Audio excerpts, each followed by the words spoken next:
trigger points, things which you do or say or act which push away the customer. So identify those negative triggers and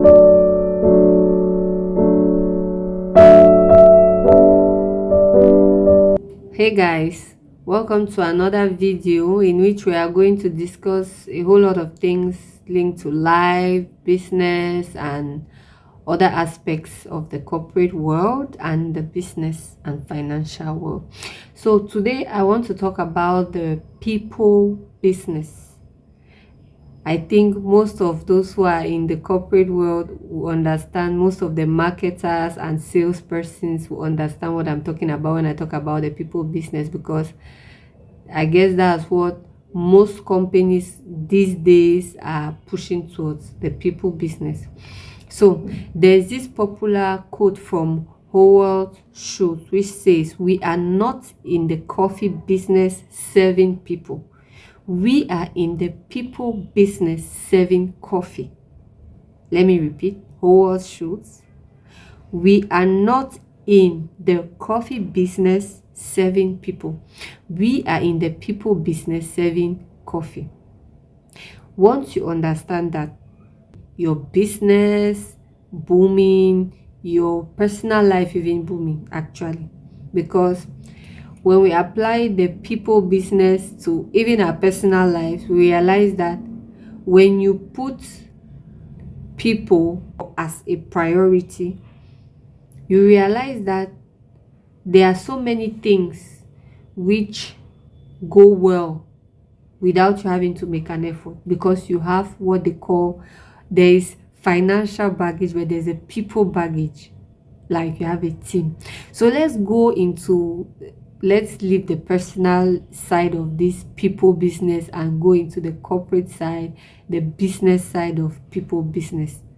Okay, so as Howard Schultz rightly said, as a businessman, be it a small, medium size, or a large business, you should be aware of the fact that even though the initial idea or the main reason for the creation of an enterprise or an association of partners to create a business is for profit, but right now other aspects come into play in order for that company to be profitable. And one of the main aspects which increases profitability in a company is customer service, and good customer service. Not just any kind of customer service, but good customer service. So if you ask me, okay, yes, we're talking about customer service, we're talking about interactions with the client, and how do I know I'm having good customer service? How do I have good customer service? The first is, how do I know I'm providing good customer service? Your customers will tell you. Like, if most of the feedback you get about your customer service and your services in general are negative, obviously you are doing something wrong as regards the customer's expectations. It may be your product is not adapted to those to whom you are proposing it to. As I said earlier, if you're not receiving positive feedback about your products or your customer service from your clients, it means you're doing something wrong. And most of the times we take criticism from the clients as a personal attack. It's not personal, it's a transaction. You are a business, you're offering a service, and your service is falling short of what the client expects. That's just it. It's just simply falling short. And I think the best way to go about the issue of negative review from your clients is to actually read through what they are saying. You just remove all the insults, because I know I'm a client. I know how I can get when I'm offended, and I'm also a customer service person, so I know how clients can get when they are upset about something. So just remove all the insults, the vexation, and go into the problem. So as a customer personnel, as an organization having customer service personnel, I think what should be the main focus, the trainings they should have, is make them understand that it's not personal. There's nothing against them personally, even though the insults go to them. That's the first thing. So if your mind can understand that it's nothing personal, you'll be able to turn around the situation and make some angry client become a brand ambassador. That's it. The second thing is, how do I have good customer service, or how do I offer my products in the best possible way? That is a question which, it's two questions, but they come hand in hand. Why do I say so? The first thing is, you may have the best customer service ever, meaning they welcome the clients well, they receive them well, they explain the services to them and stuff like that. But if you as a business person or as an enterprise are failing in providing what you are showcasing as your services, no matter the customer service, the client won't come back. Because let me give an example, simple example. Let me take an example of people who sell shoes. For example, you're selling shoes and a client comes. It's a first time client. The person has never been in your shop before. The client comes and wants a shoe, and the person says, I'm size 42. I'm size 42 and I need a shoe size 42. Okay, so you have what the person wants, but not the size below or above, 41, 43. Okay, so you want to sell. That's it. You're there to sell. You want to make profit. You want to make money. That's what is important for you. You want to sell. So now your mindset is, this person likes this shoe. The legs of the person fit into the shoe, but you are not going beyond. You're not questioning beyond. The first thing is, this is a size 41. Is the client feeling pain? Is the client telling you they are feeling pain? And when the client says they are feeling pain, what do you do? Do you convince the client, oh, don't worry, the shoe will open and stuff like that, just buy it and get the shoe and you love it, you look beautiful in the shoe and stuff like that? You convince the client, right? That's what we are expected to do, right? Convince, as a service provider, convince the client to get the service. So this is just a simple example. So you convince the client gets the shoe and leaves. And right now the client goes back home, puts on that shoe one day, doesn't function correctly with the shoe because it hurts badly. It's really hurting, and discards of the shoe, decides not to wear it, or does wear the shoe, given that the shoe is so tight, the sole comes off. It's a new shoe which you just sold to your client and the sole comes off. I will give you two analyses with the two examples I've given after. That's the after effect of you selling something which is not adapted to a client. If you had sold that shoe to somebody of size 41, the person will put on that shoe, enjoy the shoe, wear that shoe for a long period of time and appreciate your service, and possibly call you again for if need be, for new shoes, because they know you gave them what they wanted. If that shoe was size 41 and as the client wanted, the shoe will come off. Because let's consider you're selling good shoes, no doubt, but we should all know that pressure from the leg on certain shoes can cause the sole of the shoe to come off. It's not that the shoe is poorly made, but unfortunately, the pressure we exert on our shoes when we are walking can make you lose the sole of your shoe, that the shoe come off because of the pressure it's experiencing, because that is not the size of the person. So what am I trying to get at? We shouldn't focus solely on selling, solely on making sure the customer buys, pays, gets the service.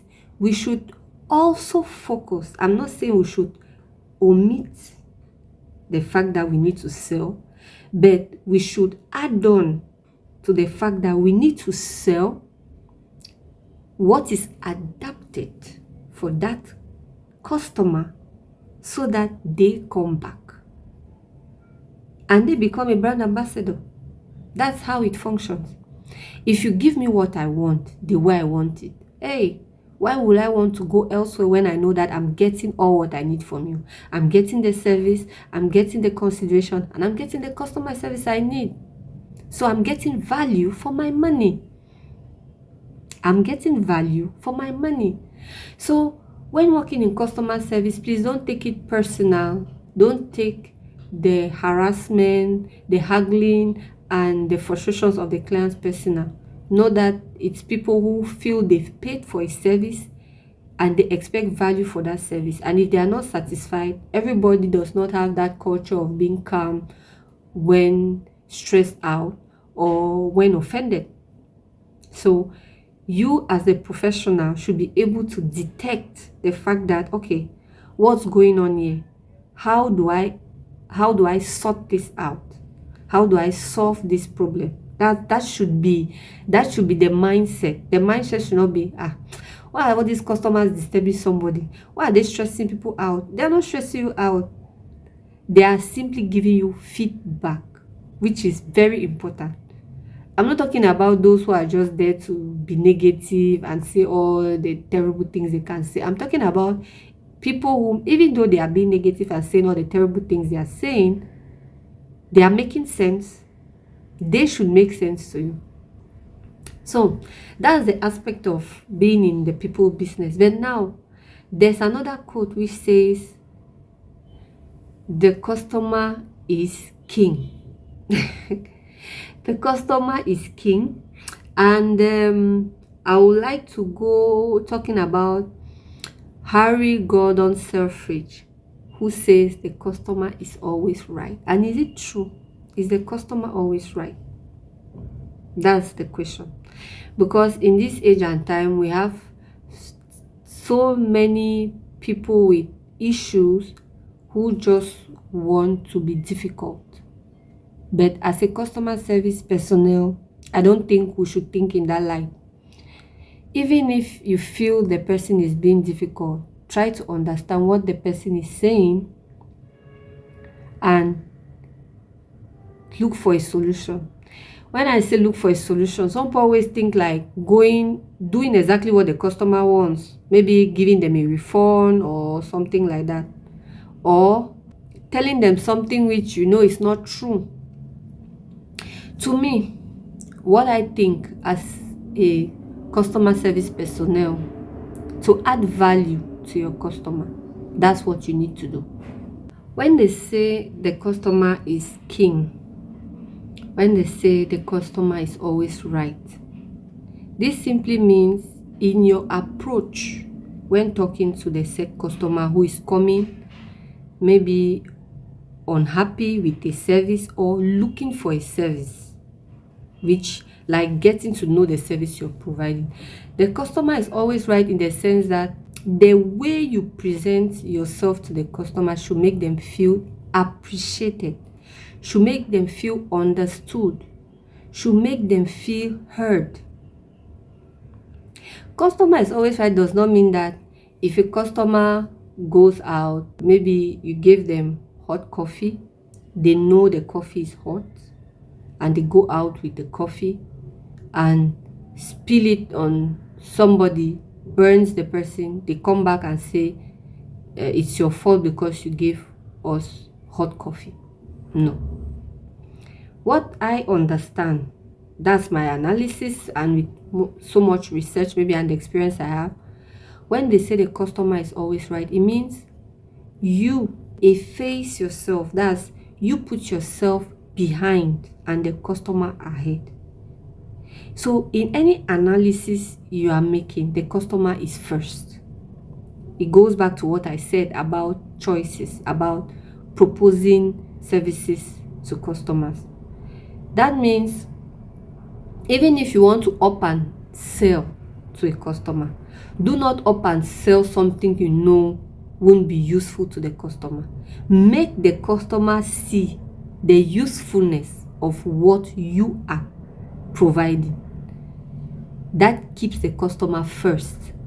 It means if someone comes needing a specific service, you know that that is what the person actually needs because you listen to the customer. So aspects which you should learn is to listen to the customer. Ask questions, you should communicate with the customer so that they really express what they want from you. And when they do, you now analyze and explain what you understood so that you're on the same page with the client. It means if I come in, I'm saying, okay, I want an internet service, or I want a ticket, but I have a kid. I want a gown, a party gown, but I don't want to expose myself too much. I'm a bit prudish. Listen to the customer. The first person says, I want an internet service. They've not been precise. They've just said, I want an internet service. But that doesn't mean that they don't have something which they are looking for. As a professional, you should ask questions. What internet service do you need? How is your consumption? Those are the first steps. How much can you spend for a given period of time for the internet service?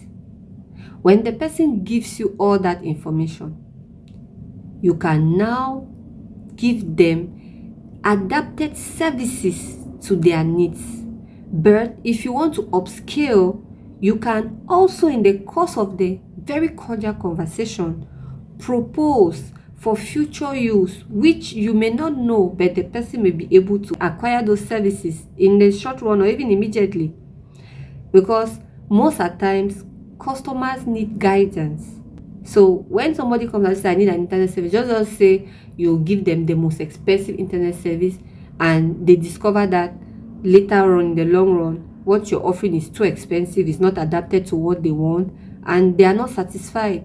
It doesn't make sense. You're not gaining. You can gain at that moment because you've sold, but you're losing a potential brand ambassador. I always go back to that. You're losing a potential brand ambassador.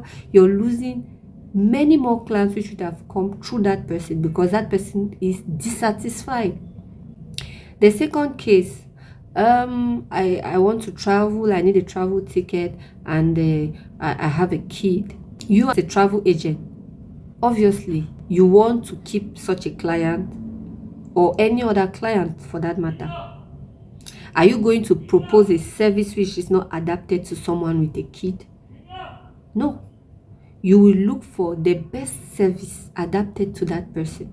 But it may be expensive because we're talking about travel tickets. So you may be that customer service agent who helps customers look for deals.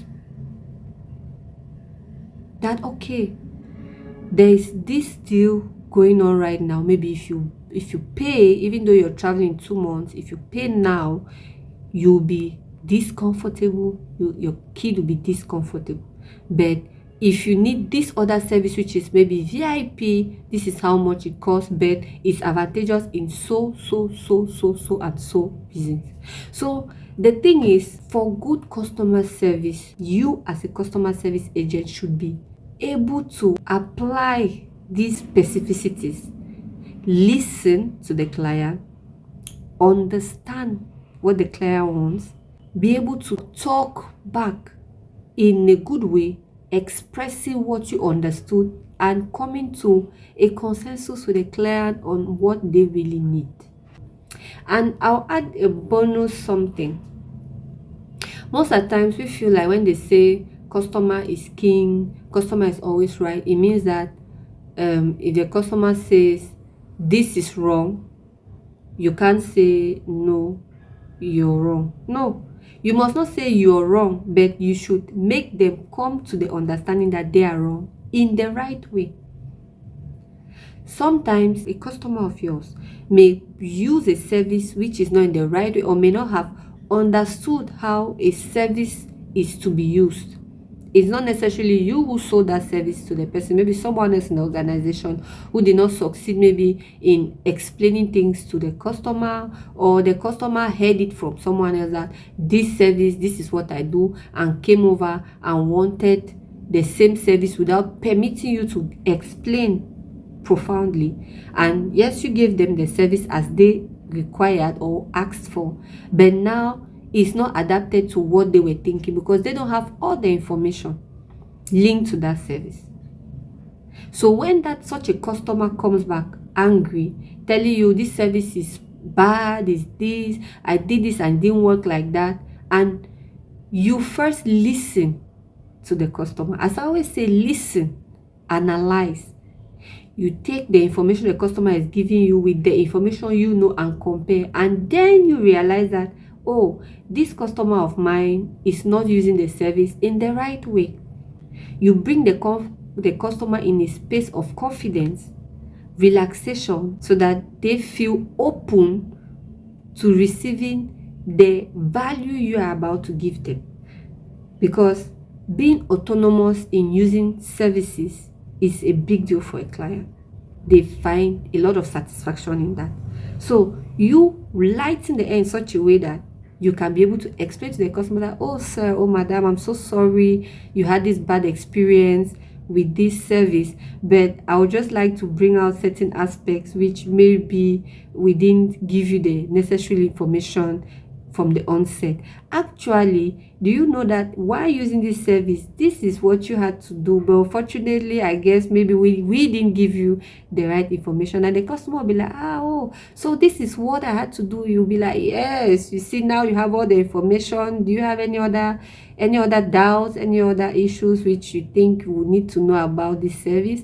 And they will be much more open now to say like, oh wow, I'm so sorry, I didn't realize that this is what I had to do, but hey, if I do this, if I do that, is it the right way? And you can edify them more, give them more information, empower them. And you see that customer was mad, not wanting the service and feeling that service was not adapted, simply realize that they were not using it the right way. So I feel like customer service is adapted to the various fields we find ourselves in. There's a different approach when maybe you're in the telecom sector, a different approach when you're in the retail section, a different approach when you're in the aviation sector. So we should adapt customer service using the global aspects of customer service, adapt it to your own business, what works for you, what you think your customers want, and how you think you can interact better with your customers. That is it. There are trigger points, things which you do or say or act which push away the customer. So identify those negative triggers and look for a solution for them. Don't fight your customers. If you're stressed, 3 tips. If you're a customer service person, let me give these 3 tips free of charge. Okay, if you receive a difficult customer and the person is talking and won't let you place a word, just stay calm, neutral face, don't frown, just listen to them.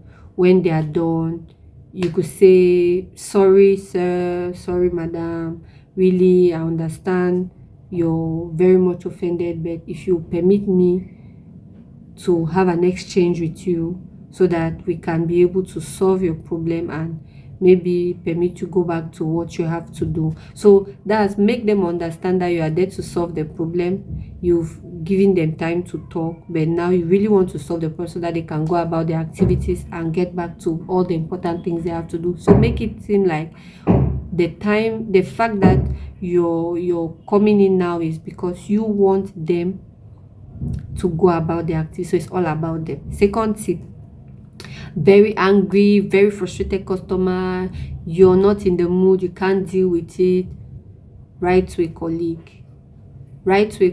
That's why I say it's always good to have a group chats in an office setting, be it through WhatsApp, Telegram, irrespective. There are so many platforms now. It could be even a private company platform whereby people can communicate among colleagues. So if you feel like you can't deal with the customer, talk to a colleague, explain to the colleague, and you nicely make that colleague available for the customer, or you politely take the customer over to the colleague so that the colleague who hasn't received the brunt of the customer's vexation will be calmer. And the customer too, when there's a change of person, because that's how human beings work, when there's a change of person, the mood changes too. So the customer will be going now towards that colleague like, okay, this is the person who can solve the problem. Let me be quiet, let me be calm, and let me listen, and let me have my problem solved. So there will be that dip, that change in emotions, change in interaction, because there's a change in person. You understand? So if you're also feeling stressed, customer personnel, you're feeling stressed and you've had like so many difficult clients, or you've had a difficult day, please take time out. Like, you can talk to your colleagues around that, please, I just need 5 minutes, 2 minutes, 3 minutes to get myself in perspective. We all need those breaks, those time out. And please, companies, permit those. You should be flexible. It's not going to be something recurrent, but it's good to permit your workers who are stressed, because it's not easy receiving clients. It's definitely not easy. Who are stressed, especially the upline, the managers who are maybe at the service areas, to be able to analyze and understand that at some point there should be a break. They need that time out to go calm themselves so that they can continue being that professional which they need to be. Because let's not forget that customer service professionals are persons, they are people.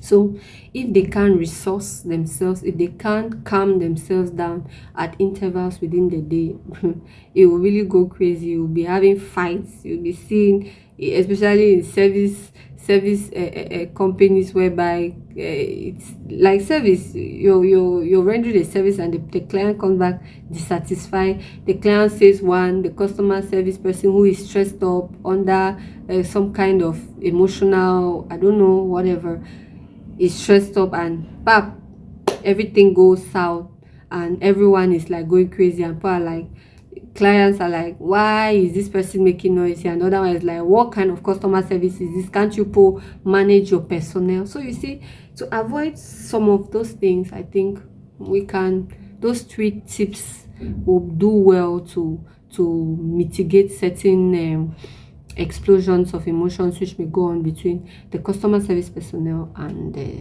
the clients. So if you have any questions, if you have any I don't know, if you have any topics you want me to talk about, I'm up, I'm your girl, I'm there for you. I will talk about whatever topic you think you want to know about, especially as concerns corporate world, finance, customer service and service providing and stuff like that. So I'm your girl, I'm there for you. So I guess anybody who is interested, feel free, like, subscribe, be my guest, put on the cloche, so that anytime that you maybe get I post a video, you can come over and enjoy it. I love interacting, I love these interactions, and it's quite satisfying.